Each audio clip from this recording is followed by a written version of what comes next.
Buenas tardes. ¿Quiere ir abriendo su Biblia o seguirnos en la pantalla? Vamos a leer el Salmo 119, versículo 133.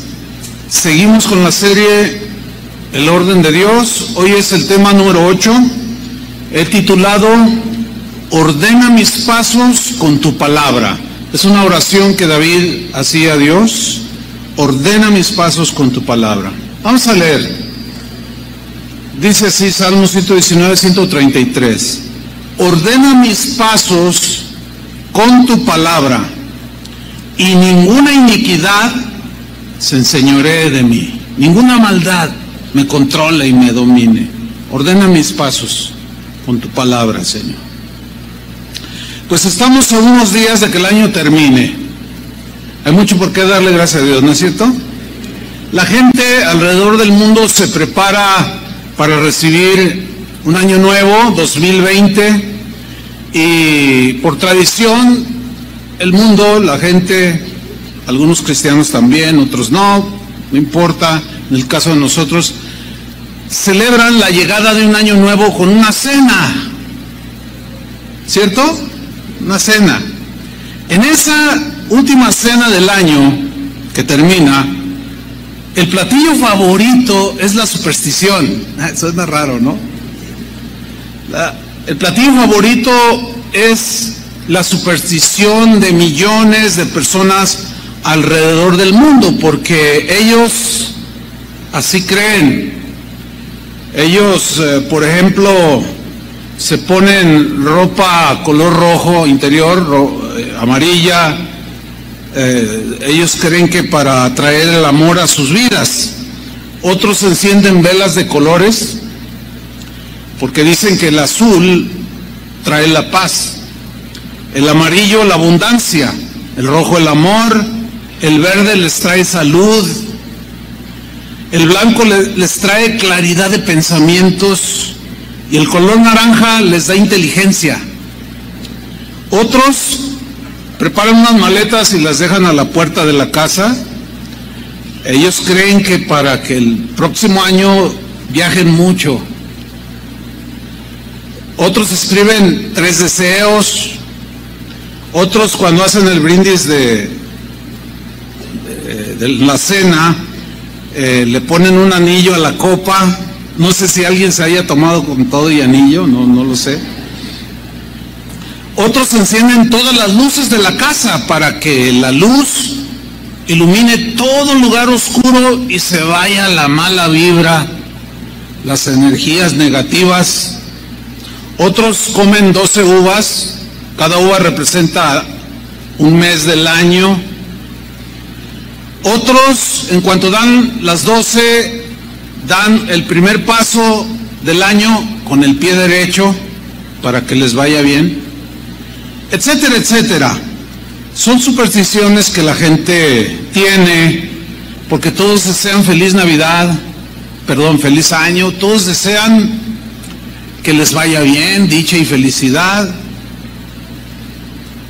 Pero todo esto que hace el mundo es en medio de borrachera. Borracheras, lenguaje vulgar, drogas, etcétera. Pretendiendo que con esta serie de rituales, de prácticas supersticiosas, pueden dejar atrás un año de mentiras, de adulterios, de fraudes, de fornicación, de robos, de odio, de agresiones verbales, agresiones físicas, hipocresía y toda clase de depravaciones. Como que todo se arregla con unos cuantos rituales de fin de año y todo queda listo para ser felices en el 2020. ¿Será? Bueno, así cree la gente, es supersticiosa. Pero el diccionario da una definición, nos define lo que es la superstición. Les voy a compartir, les voy a leer lo que el diccionario dice, cómo define una superstición. Es una creencia que no tiene fundamento racional. Es obvio que tiene de racional poner maletas a la entrada para luego viajar por todo el mundo. No tiene, es irracional, ¿no? Todo lo las supersticiones. Entonces, es una creencia que no tiene fundamento racional y que consiste en atribuir carácter mágico, carácter sobrenatural a determinados sucesos o rituales en este caso, o en pensar que determinados hechos o creencias proporcionarán prosperidad, les darán paz, les darán dicha y felicidad. Bueno, así es como cree la gente en el mundo. Es un desorden total. Pero ¿acaso existirá la superstición cristiana? ¿Ustedes qué piensan? ¿Habrá superstición que ha penetrado las iglesias cristianas, las vidas de los cristianos? Algunos dicen que no, pero sí, desgraciadamente sí. Por ejemplo, alguien va a salir de viaje y dice, pero vamos a cubrirnos con la sangre de Cristo para que nos proteja. Mire, la sangre de Cristo no es para protegernos, Él nos protege. La sangre de Cristo es para limpiar nuestros pecados. Entonces le atribuyen a algo un acto, me protejo me cubro con la sangre de Cristo y ya me va a ir bien. No, eso raya en la superstición, hermanos, de verdad. Vamos a ir a expulsar un demonio, pero antes de ir hay que cubrirnos con la sangre de Cristo para que nos proteja. No. Es el nombre de Cristo en quien vamos a expulsar demonios. Y lo mismo pasa con el aceite. El aceite que dice Santiago que podemos ungir a los enfermos. El aceite es una representación del Espíritu Santo que trae sanidad. Pero algunos, algo sucede en sus mentes que le empiezan a atribuir al aceite mismo el poder para sanar. Y ahí es donde entra la superstición.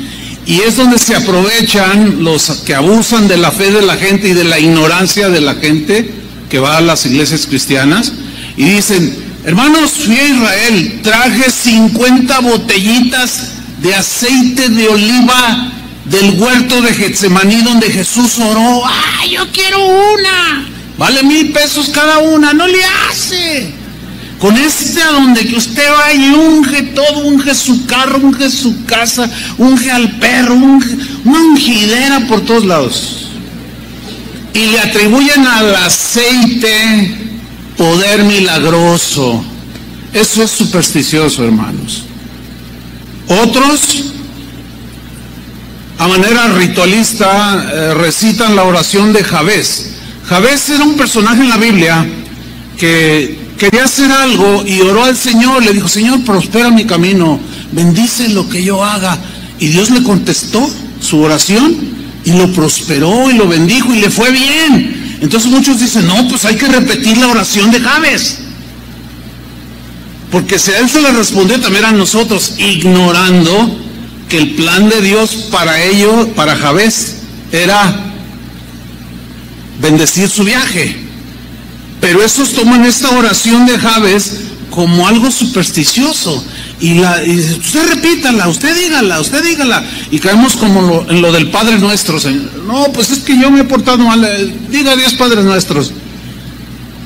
Y todo eso raya en la superstición. Otros, fíjense, dicen, el último día del año 2019, vamos a hacer un culto especial para recibir el año. Si quiere que le vaya bien el 2020, tiene que venir a la reunión. Hágame usted el favor. Eso raya en la superstición, porque se le está atribuyendo el hecho de hacer un servicio, una reunión, el último día del año, y le atribuyen poder.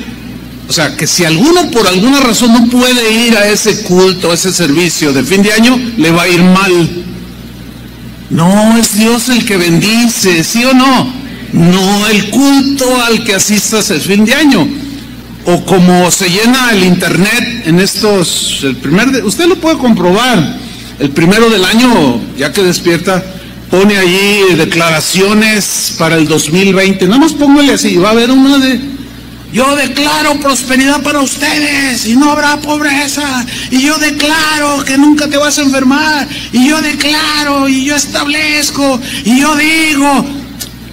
Todo eso, esas declaraciones la gente las cree. ¿A poco que nada más por desear y declarar, ya las cosas van a suceder? Ya aprendimos que no es así, que es por obediencia a la palabra de Dios, que es una relación con Dios. Miren, hermanos, el cristianismo no es una religión que sirve para que nos vaya bien en la vida.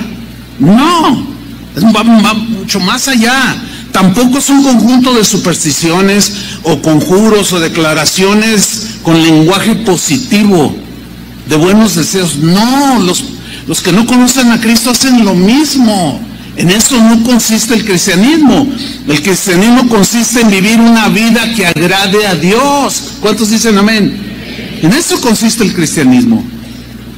La Biblia es un libro donde Dios dejó plasmada la manera en la que Él quiere ordenar nuestros pasos. En la Biblia encontramos la voluntad de Dios para nosotros de cómo podemos y debemos ordenar nuestras vidas para vivir una vida que lo glorifique a Él. Él nos creó para alabanza de su gloria y nuestra vida es la que le va a dar gloria. Por eso es que David en el Salmo 119, versículo 133, que es nuestro texto de estudio, él dijo, Señor, ordena mis pasos.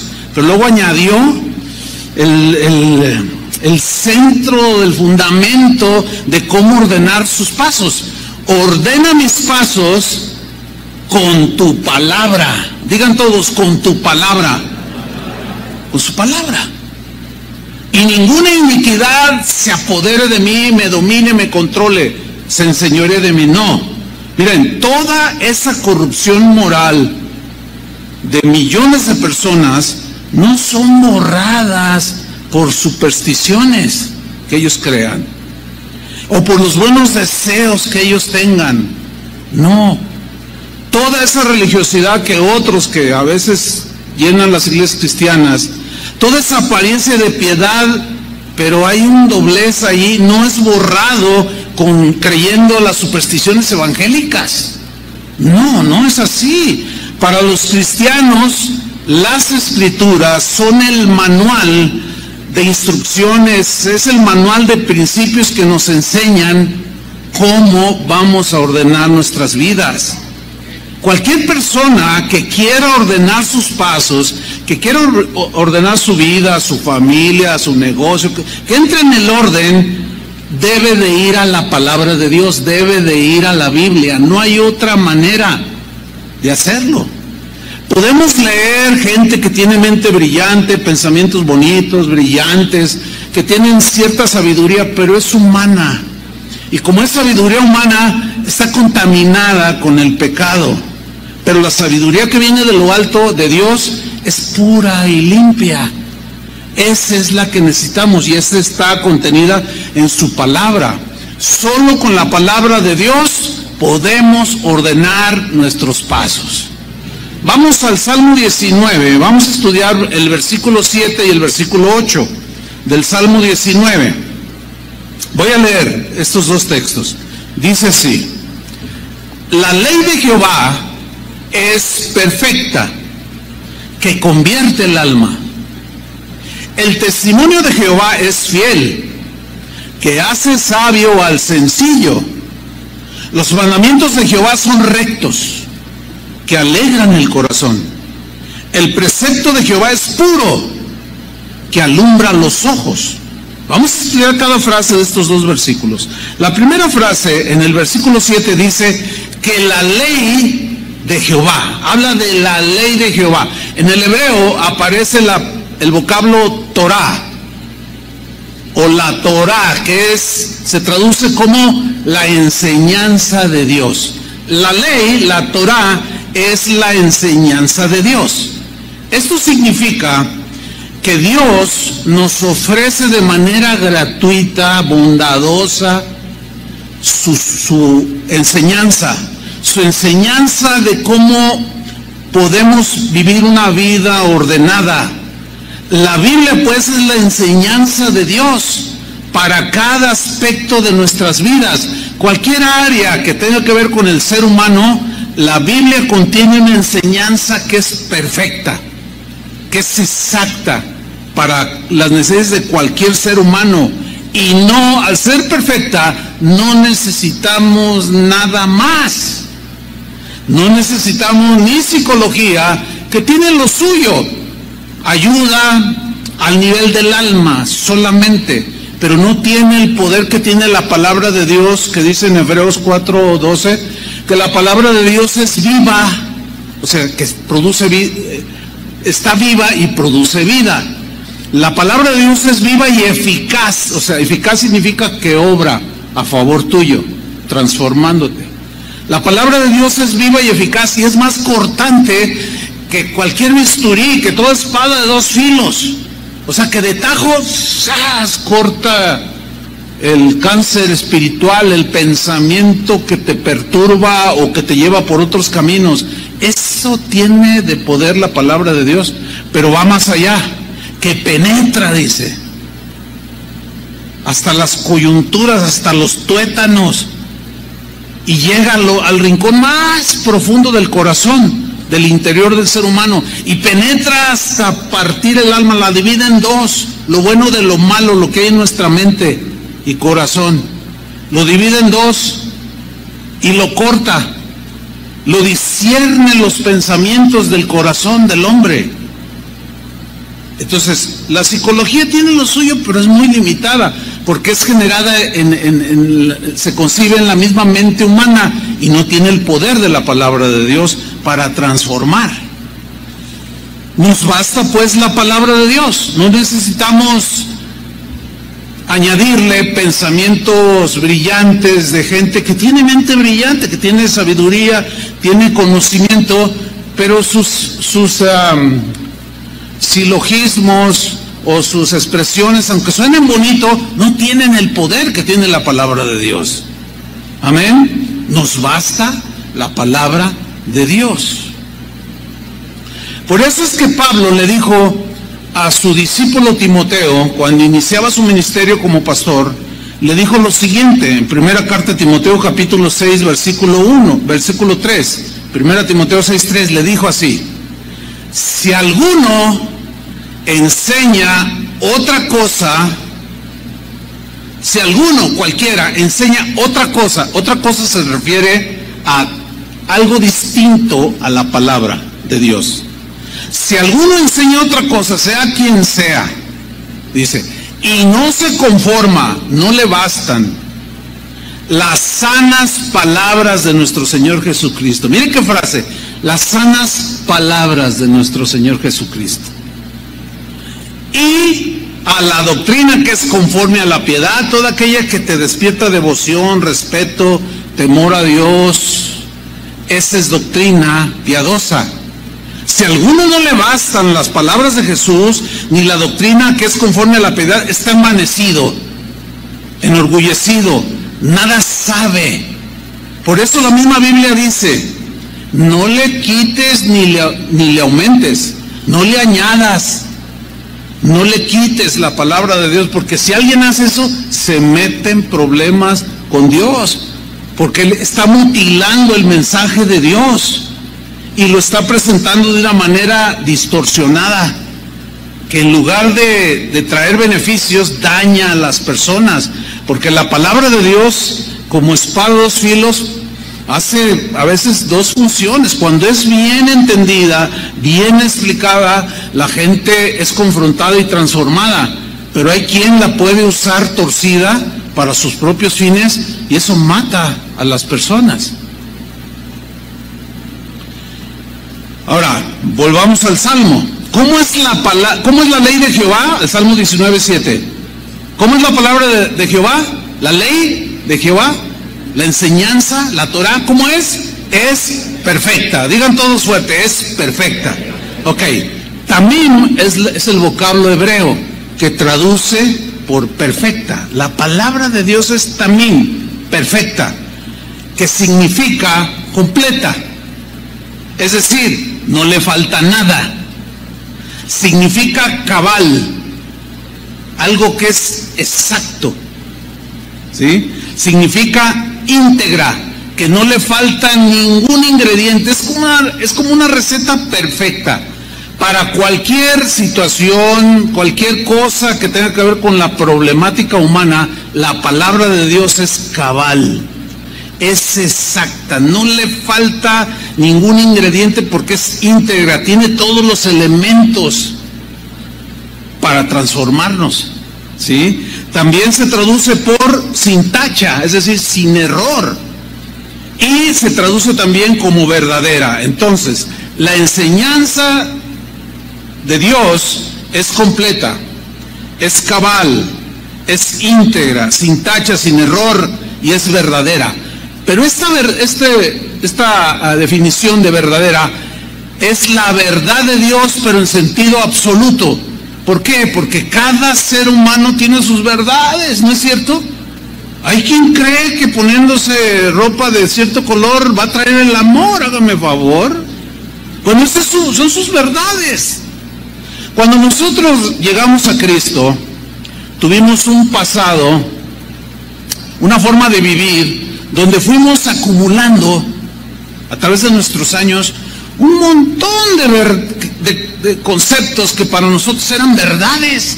No, la Llorona, yo la vi, se me apareció Frankenstein. Hay un dicho que dice que cada cabeza es un mundo. Es verdadero ese dicho. O sea, cada quien tiene sus verdades.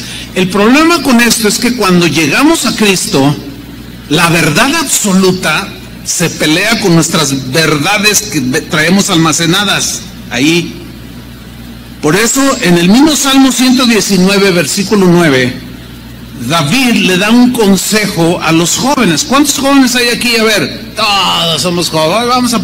Vamos a tener fe. No, jóvenes de corazón, es obvio, ¿no? Porque algunos ya pintamos canas. Pero mira, los jóvenes se caracterizan, acuérdense los que ya no son tanto, como éramos cuando éramos jóvenes. Éramos impetuosos, imprudentes, si tenías auto a 200 por hora, o sea, totalmente un desorden, ¿no? Nos ofrecían cualquier cosa y no la comíamos, no la tomábamos, hacíamos y deshacíamos, que nos sentíamos los conquistadores del mundo, y ya voy a hacer esto y lo otro, y se creía yo, y comete uno muchos errores. Y David le da un consejo a los jóvenes, porque él fue joven. Y les dice en el Salmo 119, versículo 9, ¿con qué limpiará el joven su camino? O sea, ¿cómo es que un joven no se va a corromper, a desviar en la corrupción moral, la corrupción intelectual, la corrupción espiritual? Y él mismo dice, ¿con qué guardará, con qué limpiará el joven su camino? Y luego dice, con guardar tu palabra. Aquí David ya tenía un entendimiento muy profundo del poder de la palabra de Dios, que era la única que podía ordenar nuestros pasos.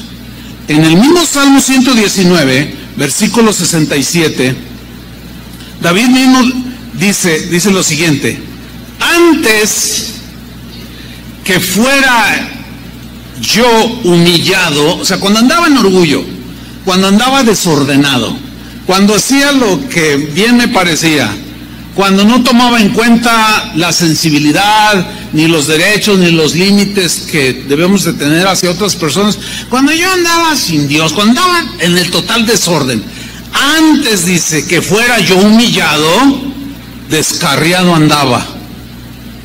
O sea, viví una vida desordenada.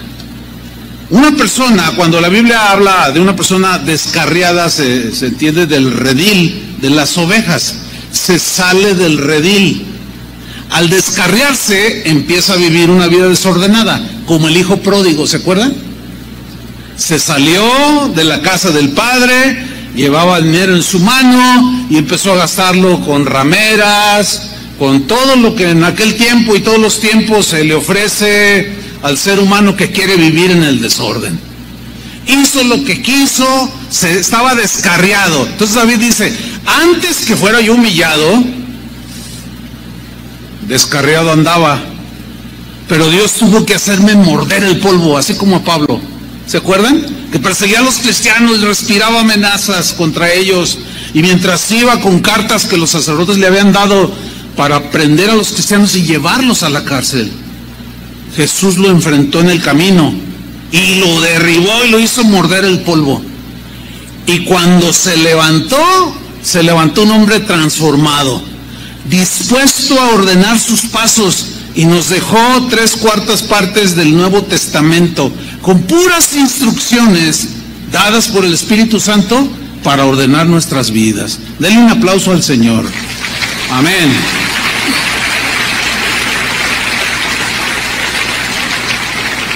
Ahora fíjate, en este versículo 67 dice: antes que fuera yo humillado, descarriado andaba, mas ahora guardo tu palabra. O sea, ahora ya me ordené, mi vida se ordenó, mis pensamientos se ordenaron, mis emociones ya no se me desbordan tan fácilmente. Pedro, a una pregunta de Jesús, respondió de manera muy profunda.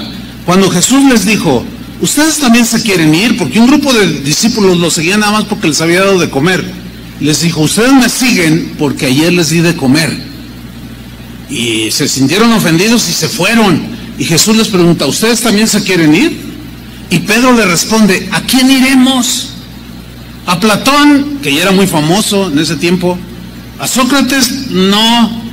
¿Aristóteles? Pues tampoco. ¿A quién iremos? Dice: no hay uno solo que tenga las palabras de vida eterna. ¿A quién iremos si solo tú tienes palabras de vida eterna? Solo tú, Jesús, tienes palabras que me meten en el orden, que ordenan mis pasos, ordenan mis pensamientos, ordenan mis intenciones, ordenan mis emociones. Pablo, en una de sus instrucciones, escribió en la carta a los Colosenses, capítulo 3, versículo 16, algo muy importante para los cristianos. Era un deseo del corazón de Pablo, él ya lo había vivido. Y dijo lo siguiente: la palabra de Cristo more en abundancia en vosotros. La palabra de Cristo, las limpias palabras, las sanas palabras, las que te traen sanidad, salvación, liberación. Esas palabras de Jesús que te traen restauración, frescura, que transforman tu mente, transforman tu vida, ordenan tus pasos. Esa palabra, dice, more en abundancia. Ahora, la palabra morar es que habite, que se quede allí, que se arraigue. Y la palabrita en es dentro. O sea, dentro de ustedes, que abunde la palabra de Dios, para que ustedes vivan unas vidas que glorifiquen a Dios, vidas ordenadas. Ahora, ¿por qué estos hombres hablaban así de la palabra de Dios? La respuesta es muy simple: porque sabían que la palabra de Dios es perfecta, porque entendían que la enseñanza de Dios, las palabras de Jesús, eran perfectas, completas sus palabras, cabales, íntegras, sin error, y seguirá siendo la verdad absoluta de Dios. ¿Cuántos dicen amén? Volvamos al Salmo 19, versículo 7. La ley de Jehová, ¿cómo es? Perfecta. Y luego dice, que convierte el alma. Esta palabra convertir, del hebreo shub, tiene 3 significados que el hebreo nos los desglosa. Uno es transformar, entonces se puede leer así: la enseñanza de Dios, que es perfecta, no le falta nada, transforma. ¿Qué transforma? Transforma el corazón, transforma la mente, los pensamientos, transforma la conducta, ordena tus pasos. También se traduce como restaurar. Entonces la enseñanza de Dios no solo te transforma, también te restaura, porque venimos arrastrando un montón de cosas del pasado, muchas de ellas dolorosísimas.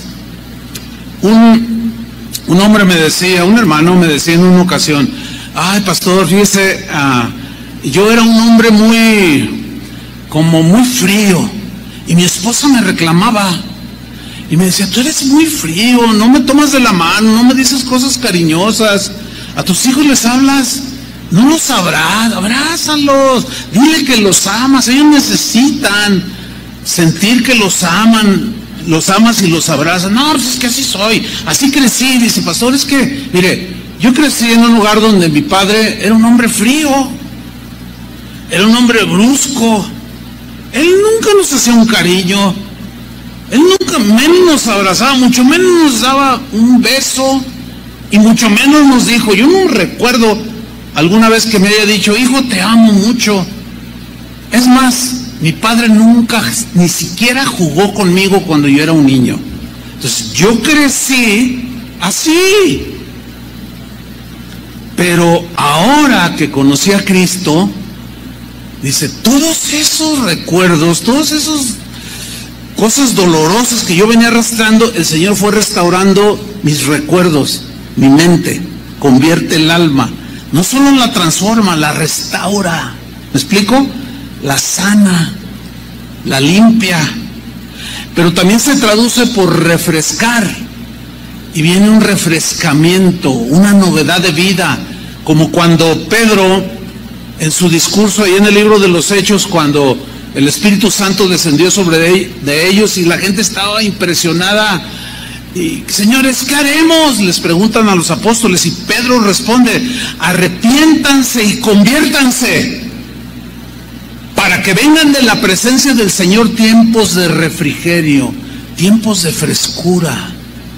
Entonces, cuando conoces a Cristo, empieza una transformación que te va a durar toda la vida. La transformación no es instantánea, así, hay un vuelco por el arrepentimiento y cambias de dirección.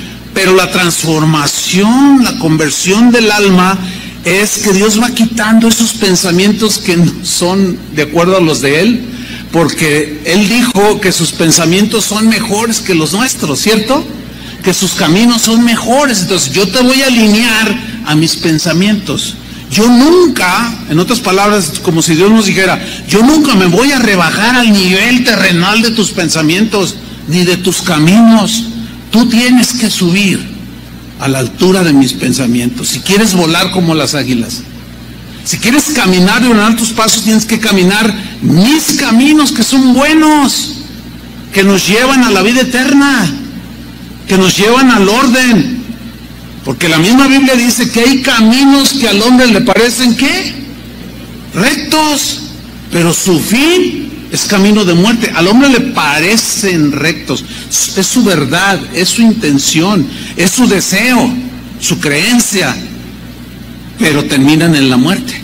Y la palabra de Dios no, esos siempre terminan en la vida. Entonces la palabra de Dios es la única que nos puede transformar, restaurar, traer frescura a nuestras vidas. Y es con esto que Dios, con su palabra, empieza a ordenar nuestros pasos. Miren lo que Pablo les dijo a los tesalonicenses en su primera carta, capítulo 2, primera Tesalonicenses 2:13. Leamos con atención.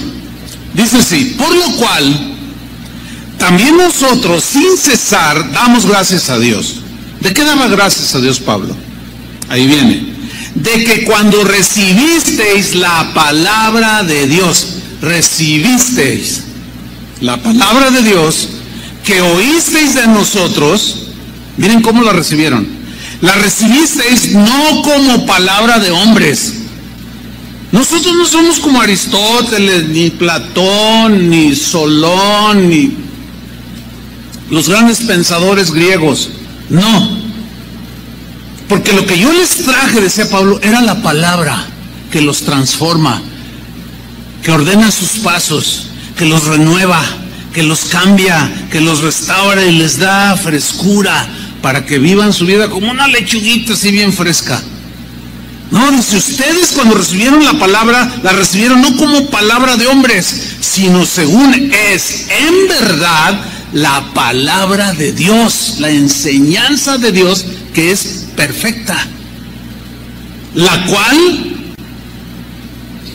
actúa en vosotros los creyentes. ¿Cuántos creyentes hay aquí? Fíjate, Así como los tesalonicenses, ellos eran creyentes, cuando recibieron la palabra, cuando recibes la palabra, ella actúa. ¿Qué significa aquí que la palabra actúa?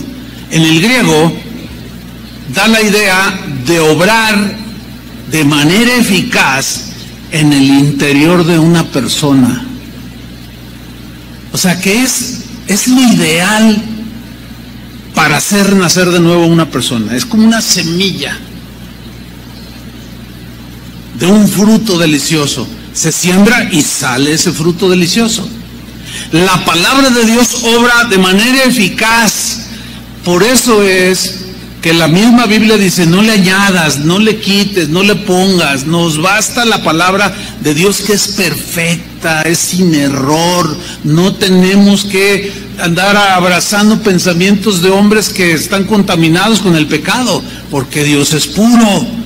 Y esa palabra es eficaz, actúa, te transforma, ordena tus pasos. Volvamos al Salmo 19, versículo 7. La ley de Jehová, ¿cómo es? Perfecta, que convierte, ¿qué? El alma. Aquí el verbo hebreo que traduce alma es nepesh o nefesh. Ok, esa palabra también se traduce como mente, ¿sí? En el Nuevo Testamento es la palabra griega psukos o psique, que se refiere a la mente. De ahí psicología, ¿sí? Es un derivado. Cuestiones de la mente. Si oye que le falla no, llévalo con un psicólogo, o sea, para que le arregle la mente. Ok. Cuando la Biblia habla del alma, de la mente, es esa parte en nosotros, que es espiritual, que está en nosotros. Decimos generalmente que está en la cabeza, ¿no? Porque es donde se asientan los pensamientos, los razonamientos, donde tenemos sentido de la ubicación. Por ejemplo, yo miro a mi alrededor, veo, y mi mente razona y dice, estás en la congregación. ¿Sí? Es donde se asientan las emociones positivas y negativas. Es donde tenemos conciencia, donde está la conciencia, donde tenemos sentido de la ubicación. Ese es el alma del hombre. Pero es donde se anidan los pensamientos que finalmente rigen nuestra conducta. Ok. ¿Qué hace la enseñanza de Dios, que es perfecta? Convierte el alma, la transforma, la restaura, la refresca. Pablo habló de esto en la carta a los Romanos, en el capítulo 12, versículo 2. Leamos con mucha atención. Dice Pablo lo siguiente: no os conforméis a este siglo. ¿Qué significa esa frase? Bien, en primer lugar, siglo significa al mundo. Cuando se habla del mundo, en este contexto, se habla de lo siguiente: de la clase de vida que viven las personas que viven en este mundo. Por eso la Biblia dijo Jesús en una ocasión, ustedes están en el mundo, o sea, en el globo terráqueo, pero no son del mundo, o sea, no son del sistema de vida que vive la gente que ignora a Dios, que no respeta a Dios. Entonces, cuando Pablo dice, no se conformen a este siglo, no se conformen a la clase de vida que vive el mundo, no sean supersticiosos, sean obedientes a la palabra, que es la única que es perfecta. Ahora, el verbo conformarse aquí, en el griego, también se puede traducir como amoldarse. Le voy a poner una ilustración.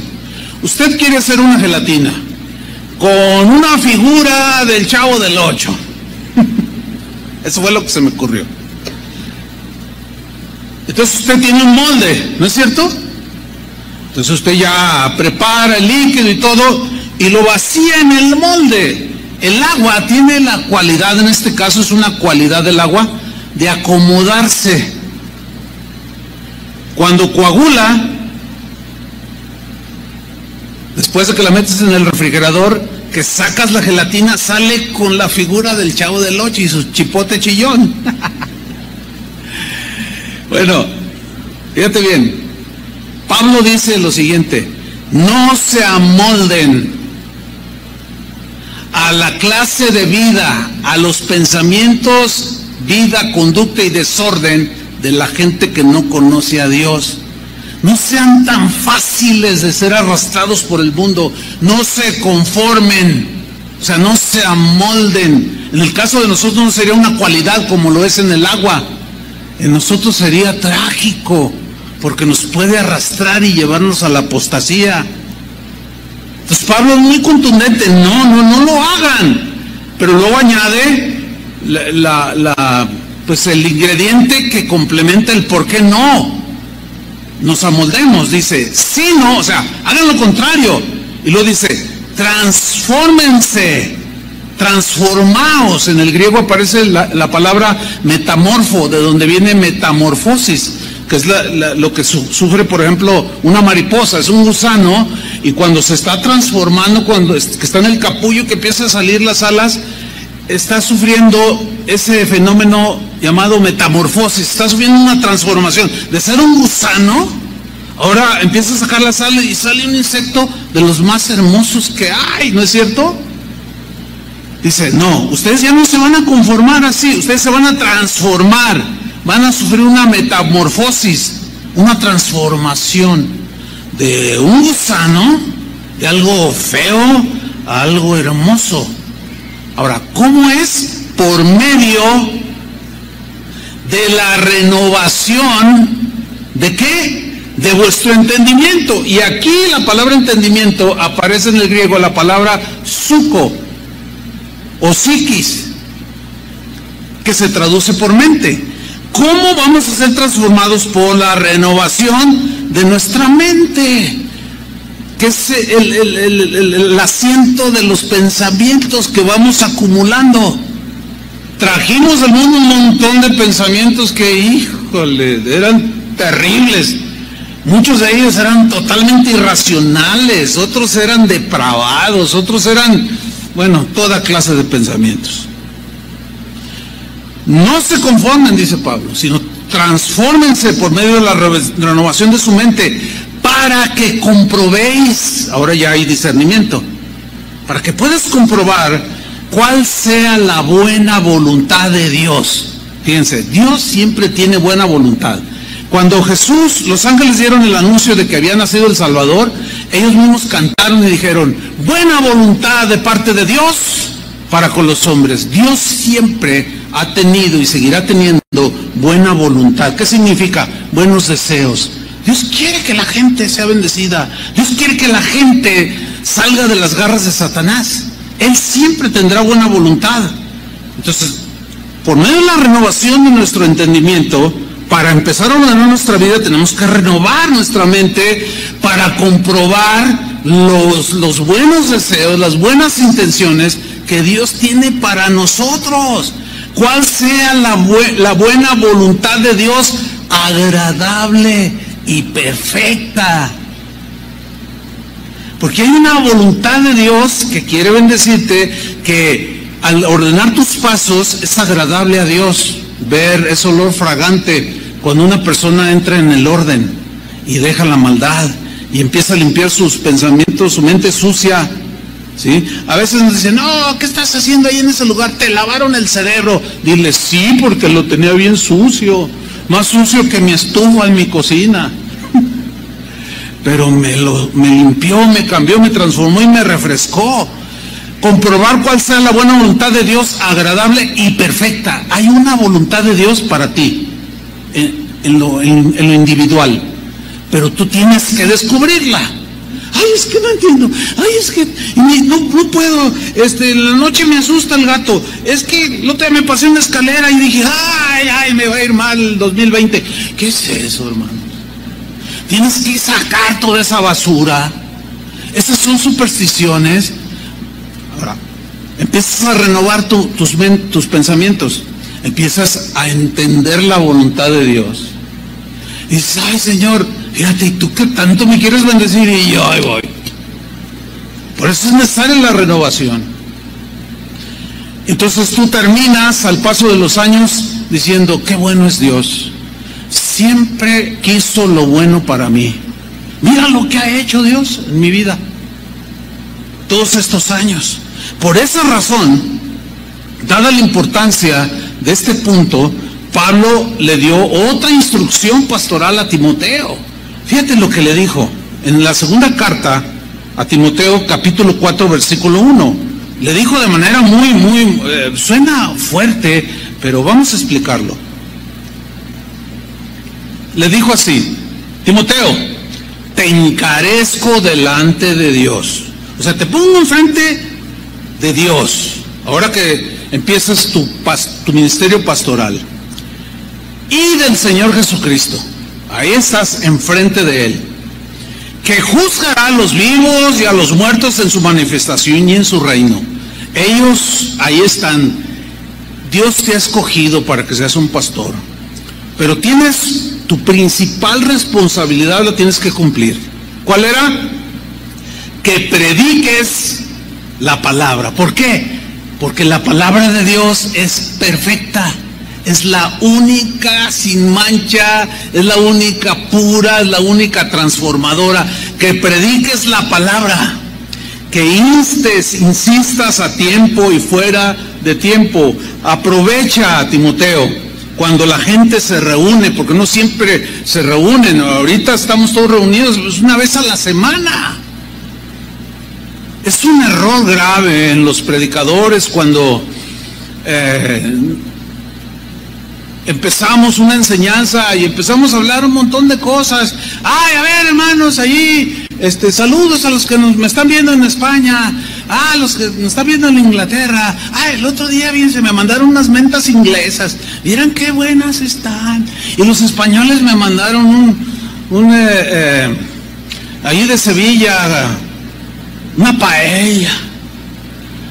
Y ya le estoy sacando el hambre, hermanos. No siempre están aquí. Entonces Pablo le da una instrucción y dice: mira, como si le dijera, mira, no pierdas el tiempo, predícales la palabra, que es la única que es eficaz para transformarlos. Predícales la palabra, y luego le dice a tiempo y fuera de tiempo, y luego le dice redarguye. Redarguir significa exponer por medio de la palabra el pensamiento de Dios, la enseñanza de Dios, predicarla, para que la gente como un espejo se mire en la palabra y se den cuenta de las conductas erradas, de los pensamientos torcidos. Eso significa redarguir. Por eso, si ustedes se fijan, cuando los predicadores predicamos, a veces decimos, como hay algunos que piensan esto o hacen esto, y más de alguno pues le cae por ahí, ¿no? Dice, hoy está hablando de mí, ya nomás le falta que diga mi nombre. Se sienten aludidos, nos sentimos aludidos, como si estuvieran hablando de nosotros. Eso es redarguir, explicarles la palabra de Dios para que se den cuenta, al mirarse en el espejo de la palabra, que sus pensamientos son errados, que nuestras conductas son torcidas, que estamos en un vil desorden. Eso es redarguir. Pero no solo esa instrucción le dio,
también les dijo, reprende. Reprender es un tipo de regaño. como Pablo les dijo a los Gálatas, les dijo: ¡ay, Gálatas, tontos, torpes! ¿Cómo es posible? Ustedes recibieron el Evangelio, llegaron otros y ustedes les creyeron, los volvieron a los rituales. Se me hace que he trabajado en vano con ustedes. Son torpes, les dijo.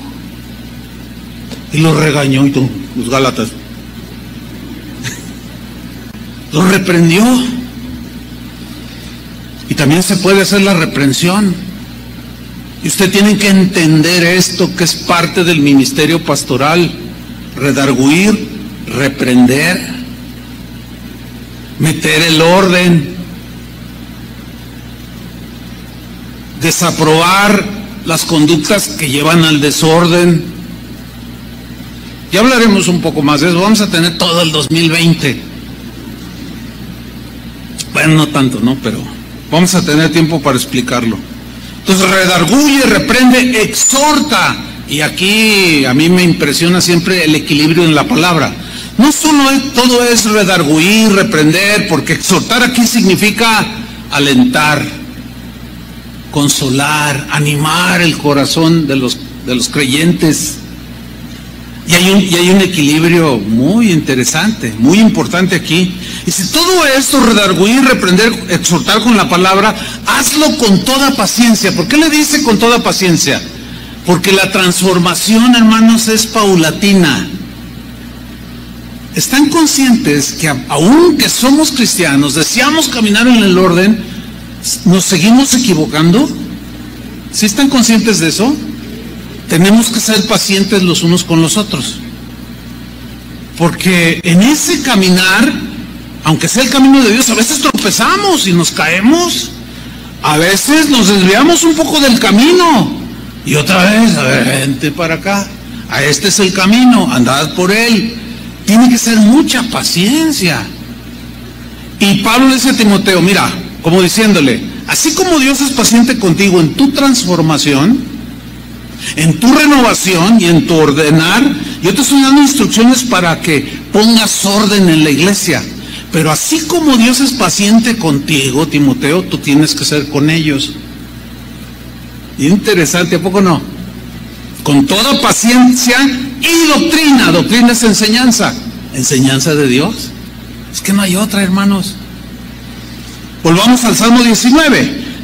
¿Cómo es la ley del Señor? La enseñanza de Dios es perfecta, que convierte el alma. El testimonio de Jehová es fiel. Fiel viene del vocablo amán, que significa firme. Testimonio son los mandamientos de Dios. Los mandamientos de Dios son firmes, certeros, confiables, estables. Ellos no cambian, porque Él es el mismo ayer, hoy y por los siglos de los siglos. Su palabra tampoco es inalterable, es incambiable. En medio de estos tiempos cambiantes, de tantas filosofías que rigen las mentes de las personas que viven en este mundo, la palabra de Dios se mantiene igual como antaño. Entonces es muy sólida, es fiel, firme, certera, confiable, estable. Vemos entonces que la palabra de Dios nos da un sólido fundamento sobre el cual podemos ordenar nuestras vidas, ordenar nuestro hogar, ordenar nuestra familia. Si tú tienes un negocio, metes orden en tu negocio. Ayer alguien, después de la reunión, que escuché este mismo mensaje, la reunión del sábado, me decía, ay, pastor, no sabe cómo Dios me ha bendecido con este tema. Dice, mire, mi esposo y yo tenemos un negocio que iniciamos hace 4 años y Dios nos ha bendecido mucho y ha crecido y tenemos muchos empleados, pero fíjese que esto nos ha ayudado a poner orden, porque la gente hace lo que quiere, ¿sí o no? ¿Cuántos tienen empleados? ¿Batallan con ellos? ¿Son desordenados? ¿Y cómo somos nosotros? Eso es redarguir. O sea, vemos en los demás el desorden, pero a veces no nos vemos a nosotros mismos. Entonces esta hermana me comentaba, no, hermano, dice, fíjese, el otro día estaban haciendo un trabajo, llegué yo para hacer una supervisión, y estaban 2 de los empleados poniendo algo, estaban en un andamio.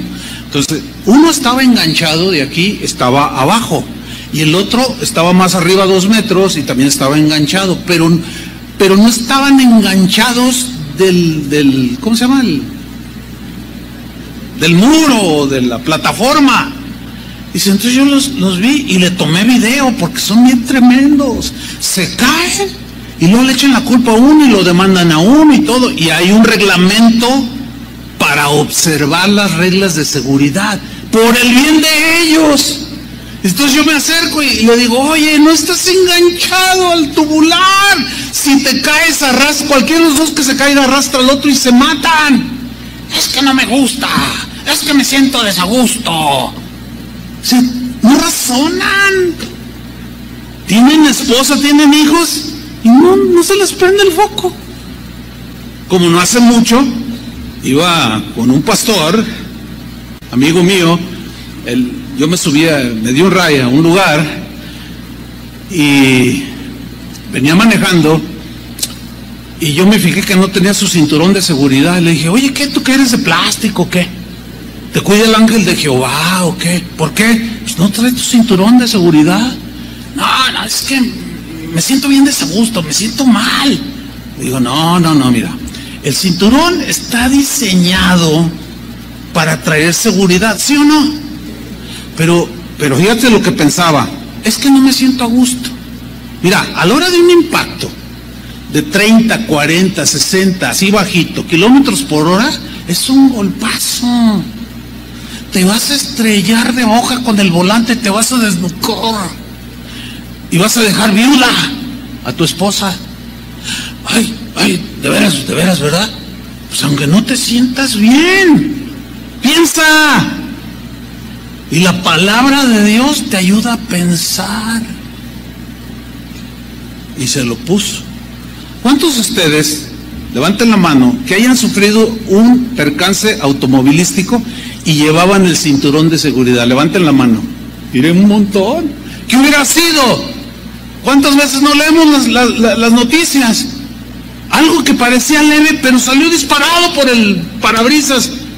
¿Por qué no llevaba el cinturón de seguridad?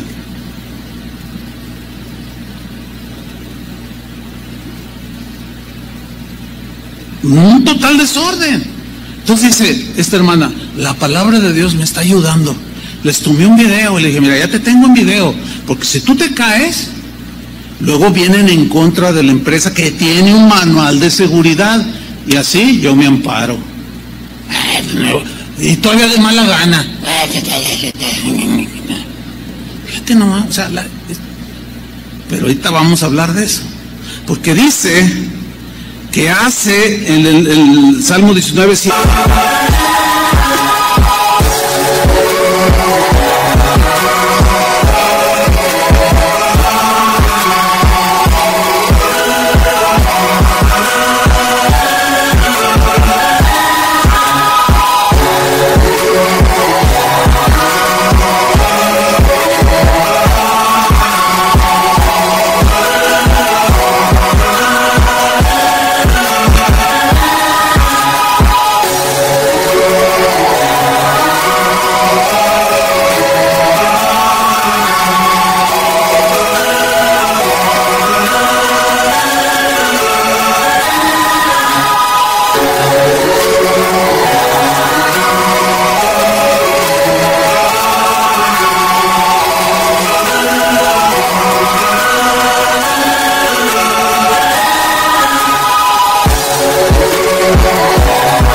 te dice que la palabra de Dios, que es perfecta, que convierte el alma, hace sabio al sencillo. ¿Hace qué? Sabio. Aquí, hacer sabio habla de que en esa transformación, por medio de la palabra de Dios que nos va ordenando, nuestra manera de pensar cambia. Ya no es de que, ay, no me gusta, es que me lo pongo por seguridad. Es que me engancho ahí, me pongo el casco ahí en la empresa por seguridad. Y ya nos hace razonar, nos da sabiduría, nos hace sabios, nos ayuda a actuar, a tener acciones prudentes, con sabiduría. Fíjate lo que dijo David en el Salmo 119, versículo 98, respecto a la sabiduría, de cómo nos hace sabios. Dice así: me has hecho más sabio que mis enemigos con tus mandamientos. Mis enemigos, gente que me agrede, gente que me ofende, gente que me quita, gente que me estafa. Hay gente mala en el mundo, está llena. Pero también hay una manera de conducirse con ellos, una manera sabia. Y David dice: me has hecho más sabio que mis enemigos con tus mandamientos. ¿Con qué? Con tu palabra. Si me provocan, no me dejo y no les sigo la corriente. Y que me dicen algo ofensivo y me entra por aquí y me sale por acá. Eso es sabio, callar, ¿sí o no? Ya no se te desbordan las emociones. No, pues yo soy cristiano. Pues... Y al rato están chillando por ahí. Versículo 99. Más que todos mis enseñadores he entendido. Ya nomás. Porque tus testimonios, tus mandatos, tus estatutos son mi meditación. ¿Dónde meditas? En la mente. Y ahí vas cambiando los pensamientos de Dios, vas subiendo esta transformación. Y luego dice el versículo 100, más que los viejos he entendido, porque he guardado tus mandamientos. Más que los viejos. Fíjate, hay un pensamiento en el mundo que está muy anidado en los seres humanos, aparte de millones de pensamientos, pero el pensamiento que me refiero es el siguiente. Cuando alguien ya pasan los años, llega a los 50, a los 60, ya tiene su credencial del INSEN, ya trae su ganchito ahí para estacionarse donde ya se hace uno viejo. El dicho dice así: ay, oye, este viejito es bien terco. Esta señora, ay, qué terca es esta señora. Ay, pero mire, hasta el dicho lo dice, que los viejitos se vuelven a ser como niños. ¿Cómo son los niños? Berrinchudos. ¿Sí? En todo tienen la razón. Creen que porque tienen muchos años, saben todo, no se dejan enseñar, son gruñones. Dicen, no, pues se hacen como niños. Yo rechazo ese pensamiento. Porque lo que dice la Biblia respecto a los viejos es que, por lógica, han acumulado un montón de experiencias y de conocimiento. Y en lugar de ser los viejitos gruñones, oiga, fórmese aquí. Ay, qué horribles son los viejos así. Y las señoras así, las viejitas así, que son tercas como una mula. Son muy desagradables. ¿Verdad que sí? Alguien dijo que la experiencia es el cúmulo de errores cometidos durante toda tu vida. Y por lógica aprendes. ¿Sí? En la Biblia, los viejos que la Biblia menciona, los menciona hombres con mucha sabiduría, con conductas prudentes, con dichos sabios, consejos acertados. Habla de un Job, un hombre viejo, de Abraham, del mismo Moisés, de Jacob, del mismo David, que cuando eran ancianos viejos no eran esos viejillos gruñones, que no les puedes decir nada. Véngase, ya está la comida. No quiero. Desespera, ¿no es cierto? Escúchenme bien, todos vamos hacia allá. Algunos ya estamos. Pero qué horrible es un viejo, un viejito, una señora ya anciana, terca y gruñona. ¿Saben? No es para nosotros eso. Que usted y yo, todos los que estamos aquí, terminemos nuestra vida así bien viejitos, pero bien transformados. Es inevitable que yo no mencione por enésima vez al que fue nuestro pastor de toda la vida, el hermano Pablo. Ese viejito, hermano, no. Era una delicia ese viejito. Estar con él era una alegría, tú querías estar con él. Porque tenía un cúmulo de sabiduría, de consejos, de entendimiento. Ya cuando rondaba casi se murió a los 99 años, ya cuando la mente empieza a fallar, se cometen errores, pero no porque su carácter sea así, sino porque ya, algunos le llaman demencia senil, ya no, pero por cosas naturales. Pero cuando estaba en sus 5 sentidos, todo era consejo, todo era ejemplo, todo era que cuando yo le preguntaba, nunca me dejaba sin respuesta. Cuando tenía que llamarme la atención o corregirme, siempre lo hacía, pero lo hacía de una manera tan sabia. Una vez le dije, ¿qué creen? Una vez le dije, oiga hermano, yo veo que usted se junta con este pastor, sabía que este pastor había cometido un hecho grave. Me dice, no me digas hermano, yo ya sé lo que hizo, pero está primero la misericordia que el juicio. Dice, y yo voy a hacer todo lo que está de mi parte para ayudarlo y levantarlo. ¿Qué has hecho tú para levantarlo? Me redargulló y me regañó, y con su ejemplo me sentí humillado. Dije, no, me falta un montón. Pero fue un viejito afable. Los últimos 2-3 años de su vida fue difícil por lo mismo, por obvias razones, ¿no? Pero Dios nos dio el privilegio de respetarlo y de honrarlo. Pero era un anciano con el que tú querías estar. Hay ancianos y ancianas que ni el perro se les acerca. Hermanos, por favor, no terminen de esa manera, no.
Que tus nietos se te acerquen, que los abraces, que seas un hombre amable, una mujer prudente, sabia. Todo eso lo hace la palabra de Dios. Ahora, ¿a quién hace sabio? Según el texto que estamos leyendo, ¿a quién? Al sencillo. Hace sabio al sencillo. Mire, esto está bien interesante, está buenísimo esto. Ahí le va. La palabra patá, que es del hebreo, es lo que se traduce por sencillo. Del vocablo patá se deriva la palabra patán.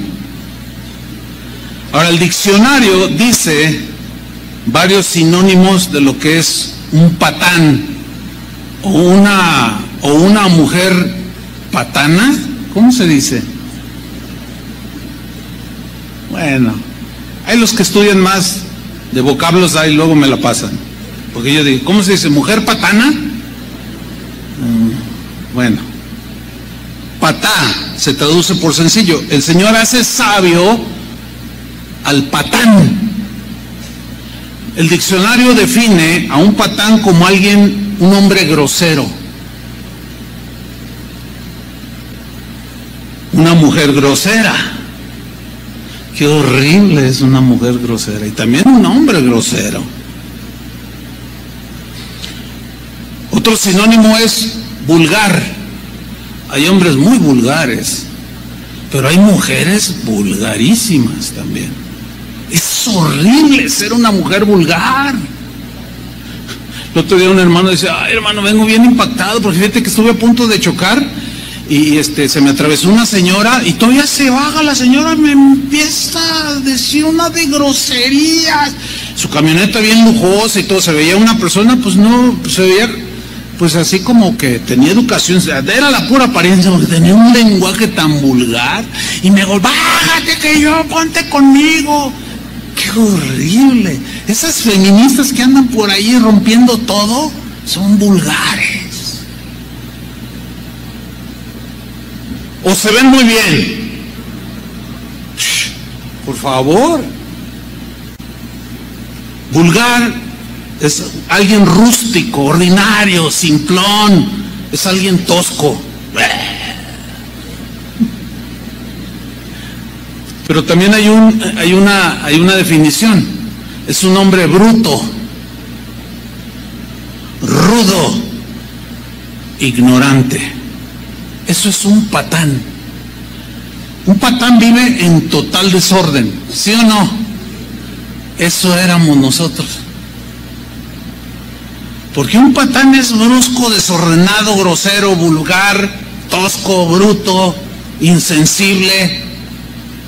Y dice que la palabra de Dios te transforma de tal manera que te hace sabio al patán y a la mujer vulgar, tosca también, porque hay señoras bien toscas.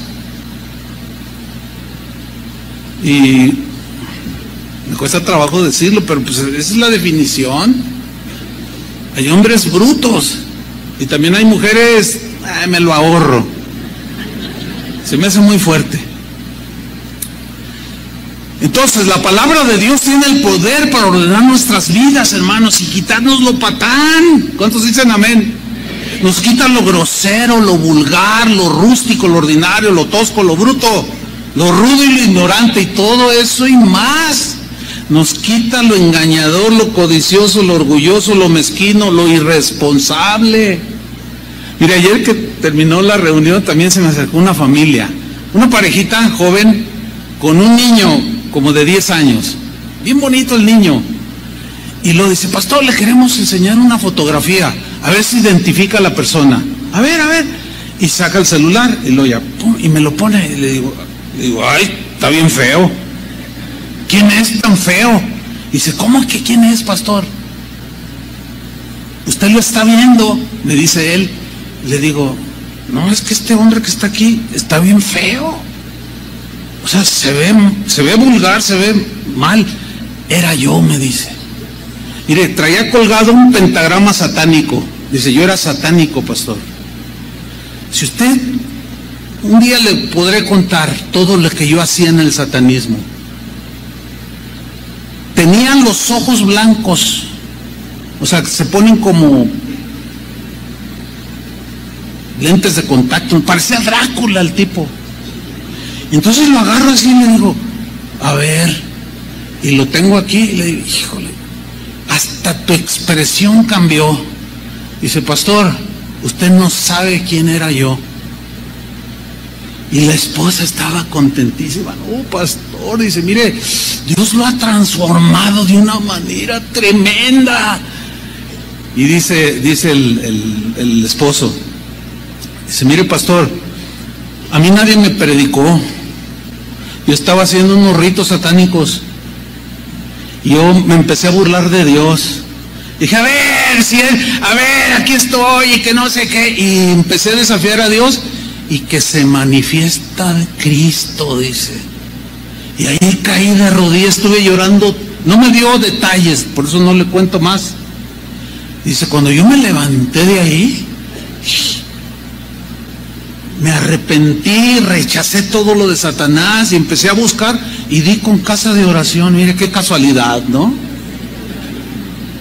Y yo todavía miraba el teléfono y lo ponía así. No, totalmente transformado, hermano. Hasta sus facciones cambiaron. Porque la palabra de Dios nos ordena, nos transforma, nos quita lo tosco y nos va volviendo amables, cariñosos. Comienzas a abrazar a tus hijos, a tus nietos, sensibles, tiernos. Te hace hablar y actuar con más prudencia, sabiduría. Ya te subes al auto y te pones el cinturón, aunque no te guste, aunque te cale. Dices, no, pues es que, pues no, todavía no quiero dejar viuda aquí a mi viejita y dejar sin abuelo a mis nietos. Pues no, me lo pongo. O sea, ya piensas, pues, te quita lo brutus, para que se oiga en latín. Ay. Finalmente, versículo 8, los mandamientos de Jehová son rectos. O sea, rectos significan en el hebreo, son razonables, son justos, son derechos. Razonables significa que son entendibles. A ver, ¿qué cosa de bendecid y no maldigáis no entiendes? ¿Verdad que está bien razonable? ¿Bien entendible? A ver, ¿qué no entiendes de perdonar así como Cristo os perdonó? Es razonable totalmente, es entendible. De la manera que Cristo te perdonó, así tú también perdona a los que te ofenden. No, pero no, pues ya es...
Es importante y necesario que empieces ya a ordenar tus emociones, ¿o no?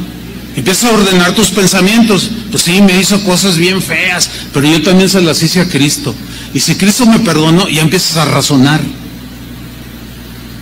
Entonces la palabra de Dios te hace razonar, te hace pensar, porque sus razonamientos son justos, son derechos. Dice en la segunda parte del versículo 8, que alegran el corazón. Mire, todo el mundo quiere felicidad. El 31 en unos par de días, todo el mundo, yo te deseo feliz año. Y los memes y los correos y los WhatsApp, feliz año, todo el mundo se desea feliz año. Pero muy pocos saben cómo tener felicidad y gozo en el corazón.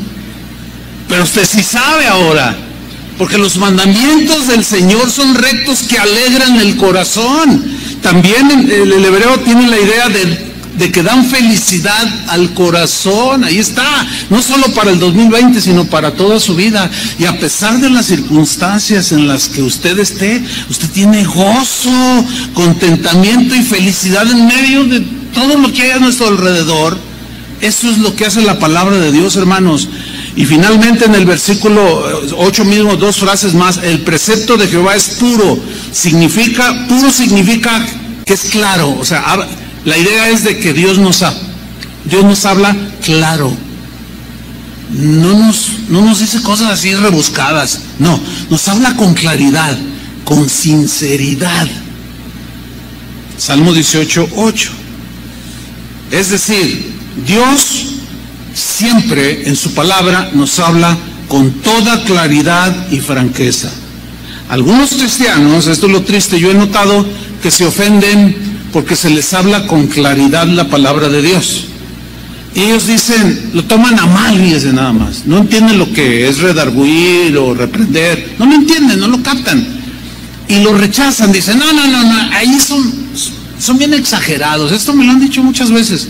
Usted es muy exagerado. Se imagina el día del juicio. A ver, Pablo, Pedro, pasa Chuy Olivares. Y luego que el Señor, y yo lo veo allí. Dice, pues a ver, abre los libros. Oye, fuiste un exagerado. Les dijiste que me obedecieran y eras muy exagerado. ¿Se imaginan que Dios me va a reprochar que fui exagerado porque guardaran la palabra de Dios? Seguro que no. Ahora, ¿por qué toda esta gente rechaza?